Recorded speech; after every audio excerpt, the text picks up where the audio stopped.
Allah Subhanahu wa ta'ala memerintahkan kepada engkau wahai hamba,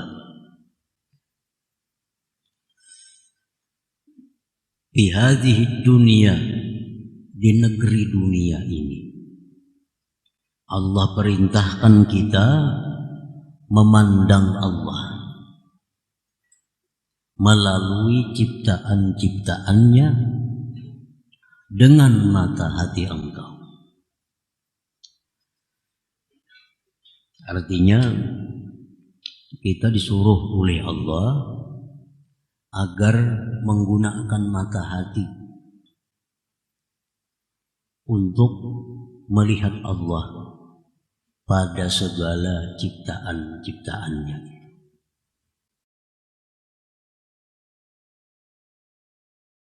Dengan dalil firman Allah, qul inzuru madza fis samawati wal ard. Katakan wahai Rasul kepada umat, unzuru, tengoklah olehmu, pandanglah olehmu Tuhan allazi, maza oleh ahli tafsir artinya allazi, pandanglah Tuhan yang ada di balik langit dan bumi. Nah, ini perintah Allah kepada kita agar kita melalui mata hati kita ini bisa melihat Allah Subhanahu wa ta'ala itu pada ciptaan-ciptaannya. Nah, para muhibbin rahimakumullah. Jadi apabila kita dengan mata kepala, mata nang kacamata nih,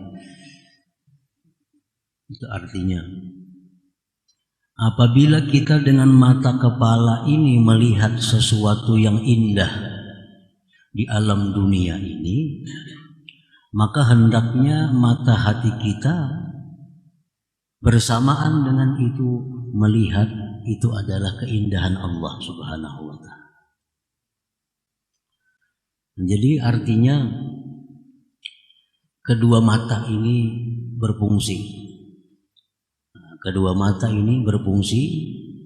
Mata yang zahir itu melihat kepada yang nyata, yang zahir pula, sedangkan mata hati, mata yang di dalam ini melihat juga kepada yang ada di balik sesuatu yang nampak itu. Nah, jadi apabila kita melihat suatu keindahan di alam dunia ini, maka hati kita pun langsung melihat bahwa itu adalah keindahan Allah Subhanahu wa ta'ala. Kalau mata hati kita melihat alangkah indahnya gunung itu, alangkah indahnya itu matahari, alangkah indahnya itu lautan, alangkah indahnya macam-macam, tetapi mata hati kita tetap memandang satu, bahwa itu adalah keindahan dari Allah Subhanahu wa ta'ala.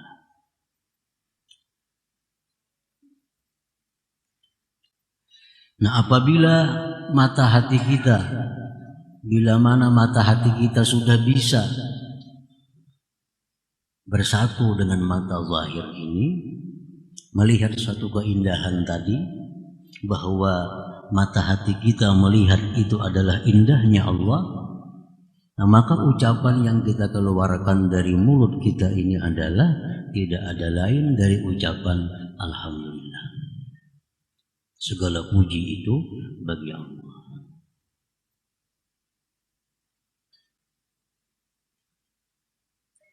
Jadi oleh ulama-ulama sufi tentang penyertaan mata hati dengan mata yang nampak biasa ini, itu ada tiga penyertaan. Ada yang bisa melihat Allah sebelum melihat sesuatu, mata yang zahir ini, bisa pula besertaan, bisa pula di belakang.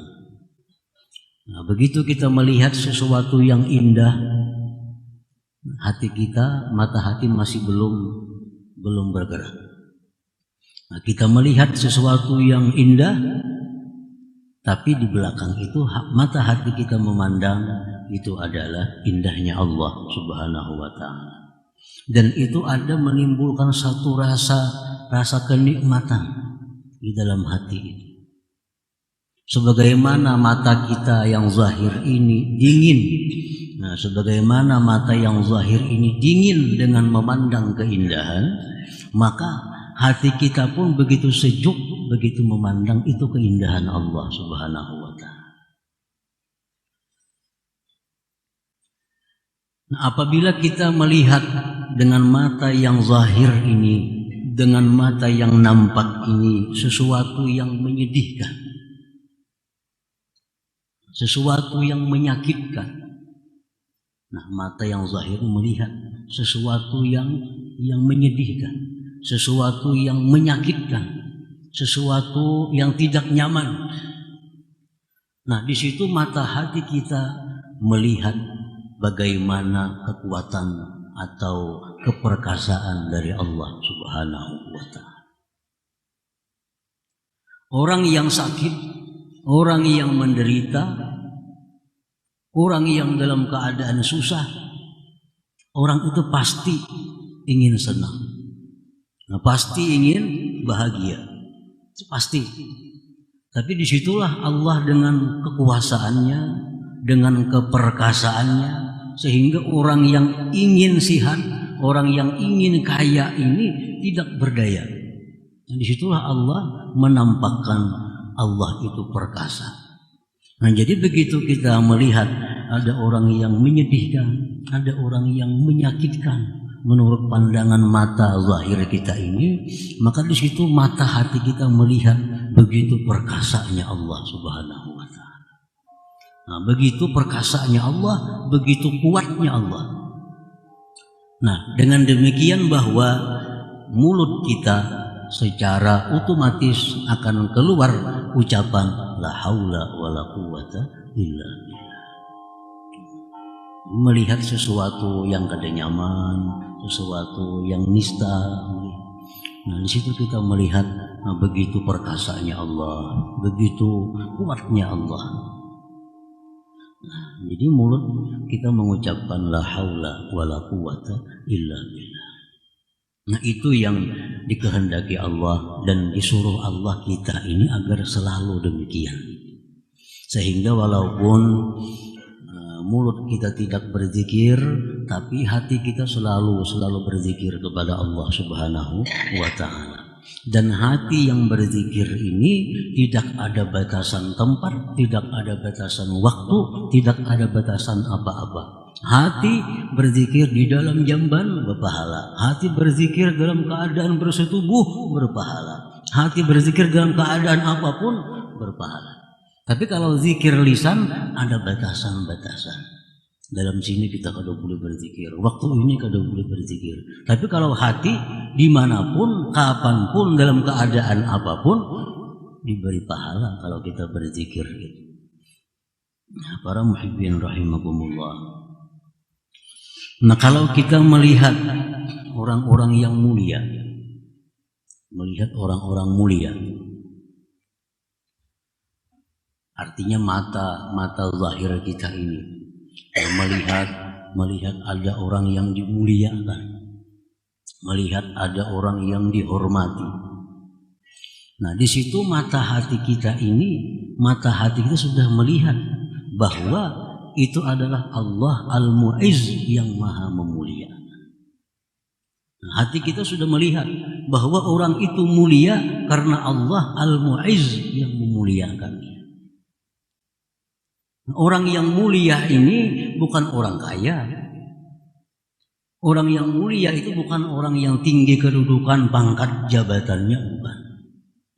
Tetapi orang yang mulia itu adalah orang yang dekat dengan sumber kemuliaan, yaitu Allah Subhanahu wa ta'ala. Orang yang sangat takwa kepada Allah, itulah orang mulia. Jadi kalau kita melihat ada orang yang sangat takwa, maka di situ mata hati kita melihat bahwa Allahul Mu'izz, Allah yang memuliakan. Allah bila ingin memuliakan hambanya, maka Allah dekatkan hamba itu kepadanya. Maka jadilah dia orang yang paling takwa. Jadilah hamba tadi orang yang selalu melaksanakan apa yang diperintah dan jauh dari yang dilarang oleh Allah. Nah, para muhibbin rahimakumullah, bila kita melihat ada orang-orang yang hina, orang hina ini bukan buruh, Nah, orang hina ini bukan pembantu, orang hina ini bukan pesuruh, orang hina ini bukan orang miskin, orang hina ini bukan orang cacat. Tetapi orang hina yang sebenarnya itu adalah orang yang jauh dari kemuliaan, yaitu orang yang suka maksiat kepada Allah. Itu orang hina. Itu orang hina. Orang yang menghambur-hamburkan nikmat di jalan yang tidak diridai Allah, itu orang hina. Kalau kita melihat ada orang-orang maksiat, mata zahir kita melihat orang-orang yang membuang-buang duit untuk hal-hal maksiat, hal-hal yang tidak ada manfaatnya di akhirat. Nah, mata hati kita melihat itulah orang hina. Dan mata hati kita melihat bahwa itulah Allah yang al-muzil, yang menghinakan orang itu. Nah, para muhibbin rahimakumullah. Jadi Allah itu kalau menghinakan seseorang bukan berarti orang itu dimiskinkan oleh Allah, bukan. Bukan berarti orang itu diturunkan dari jabatannya, bukan. Orang yang dihinakan Allah itu orang yang selalu maksiat kepada Allah, orang yang selalu lupa kepada Allah, orang yang selalu menentang hukum Allah, itu orang yang hina. Nah, jadi kita melihat ahli-ahli maksiat, di situ sangat nampak bahwa Allah itu al-muzil, Allah yang maha menghinakan mereka itu. Karena kelihatan lagi orangnya itu pulan maksiat karena kelihatan lagi. Yang nampak di situ adalah Allahul muzil, Allah yang maha menghinakan mereka itu. Nah, mestinya demikian mata hati kita ini. Nah, para muhibbin rahimakumullah, innama amaraka bihadhihi dunya an tanzura ilaihim biwasitati makhluqatih wa bi'aini basiratik li'annaka la taqdiru huna an tanzura ila haqiqati dzatihil muqaddasah bila wasitah wa bi'aini basarik li dha'fi nas'atika wa quwwatik. Hanya saja Allah menyuruh engkau wahai hamba di dunia ini memandang kepada Allah itu dengan perantara ciptaannya dan dengan mata hati. Allah menyuruh kita memandang Allah di dunia ini melalui perantara ciptaan-ciptaannya, dan itu pun menggunakan mata hati. Karena engkau tidak akan kuasa di dunia ini memandang kepada hakikat zat Allah yang suci tanpa perantara dan dengan mata kepala. Ada mampu karena lemahnya kejadian dan kekuatan kita. Ada mampu. Kama waqa'a li Musa alaihi salam hina sa'alahu li ru'yatihi bila wasitah wa bi'aini basarih. Sebagaimana terjadi kepada Nabi Musa alaihi salam. Nabi Musa alaihissalam begitu minta kepada Allah untuk melihat. Kenapa Nabi Musa ini hendak minta melihat Allah itu? Karena Musa ini sudah bicara dengan Allah. Nah, Musa sudah bicara dengan Allah dan sudah merasakan bagaimana nikmatnya, bagaimana lezatnya bicara dengan Allah, sehingga Musa minta ingin langsung melihat Allah. Ingin langsung melihat Allah. Namun kita kada tahu apa-apa dengan orang, kita kada hendak ketemu, kada hendak melihat orang itu. Namun orang ini bakal menyusahkan, kita kada hendak bertemu. Ini Musa sudah merasa bepanggir lawan Tuhan, sudah begitu lezat, sudah begitu nikmat. Nah, diceritakan bahwa Nabi Musa ini di dalam beberapa tafsir Al-Khazin, Al-Baghawi dan lain-lainnya, Nabi Musa ini begitu selesai mukalamah berbicara dengan Allah, Nabi Musa ini pulang ke rumah. Bini Sidin begitu melihat Nabi Musa siup. Kenapa siup? Karena pancaran cahaya yang luar biasa di wajah Nabi Musa. Nah, ini hanya bakas bepandir lawan Allah, apalagi bakas melihat Allah. Lalu ujar bini Nabi Musa sesudah sadar, wahai Musa, jadikanlah aku istri engkau di dalam surga nanti. Ujar Musa, dikabulkan Allah, asalkan engkau tidak kawin sesudah aku meninggal dunia. Karena suami engkau di akhirat kelak suami yang terakhir dalam hidup engkau. Ini dalam beberapa tafsir Al-Khazin, Al-Baghawi, tafsir As-Sawi adalah jalan lain pun ada diceritakan kisah. Nah, Musa ini minta kepada Allah melihat langsung. Melihat langsung kepada Allah. Allah berfirman, Qala lan tarani. Ujar Tuhan, engkau tidak akan bisa melihat aku, wahai Musa. Engkau tidak akan bisa melihat aku. Walakin nuzur ilal jabal. Tetapi lihatlah itu gunung. Itu gunung. Ujar Ibnu Abbas, gunung itu namanya Az-Zabir. Bukit Az-Zabir. Gunung Az-Zabir. Fa in istaqarra makanah fasawfa tarani. Jika gunung itu tetap pada posisinya, tetap pada keadaannya, maka engkau bisa melihat aku. Tapi kalau gunung itu hancur, apalagi engkau manusia yang lemah. Falamma tajalla rabbuhu lil jabal ja'alahu dakka wa kharra Musa sa'iqa.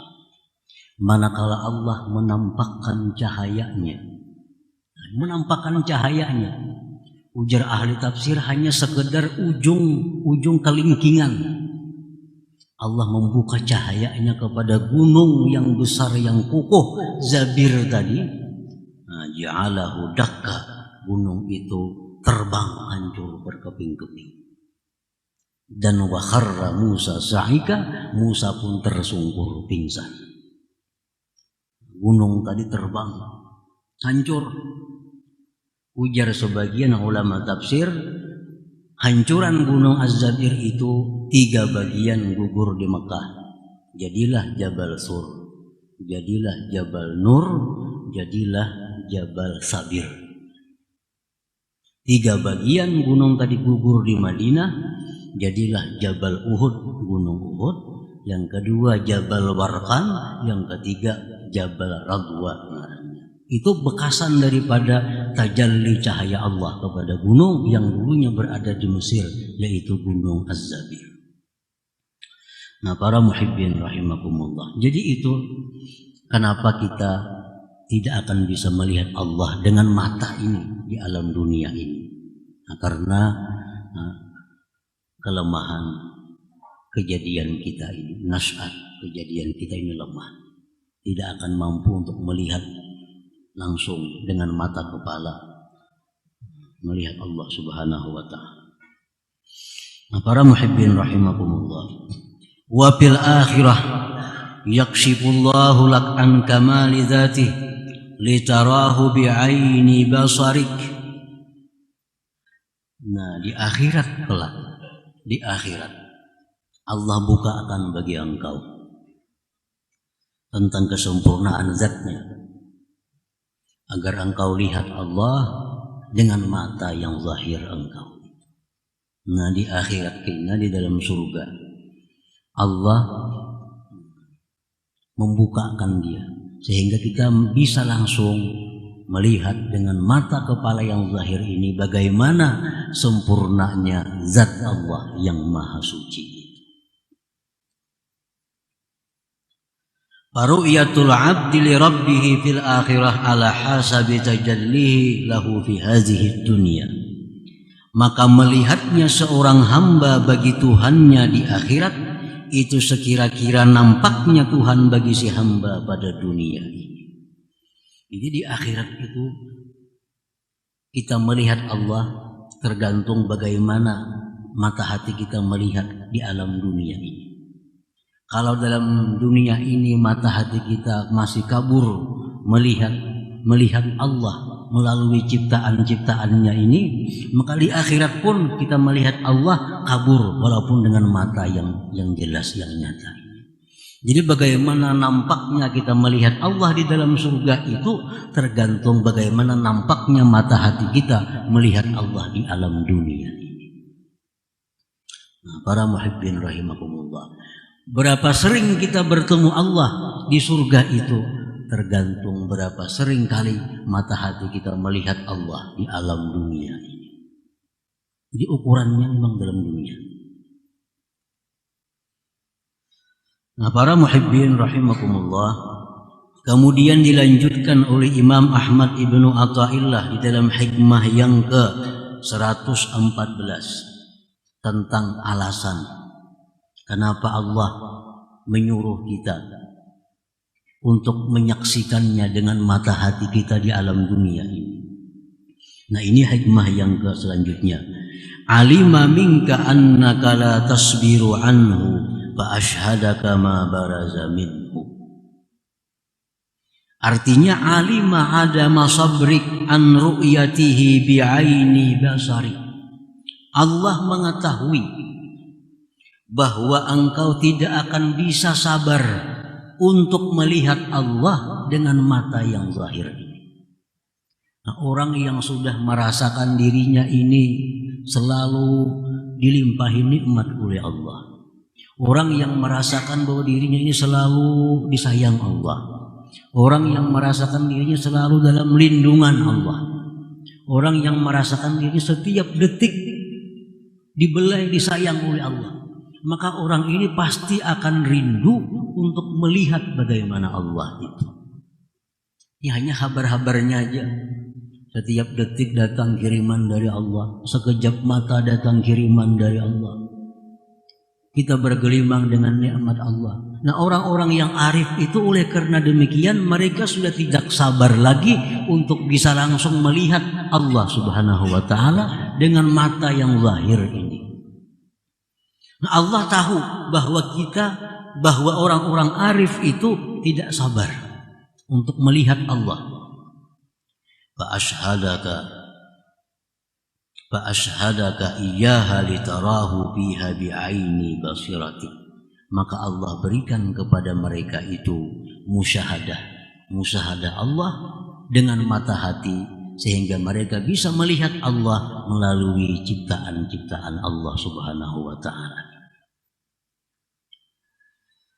Wa in kanat tilkal akwan hajibatan laka an ru'yatika lahu bi'aini basarik faqad ra'aitah walau min wara'i hijab.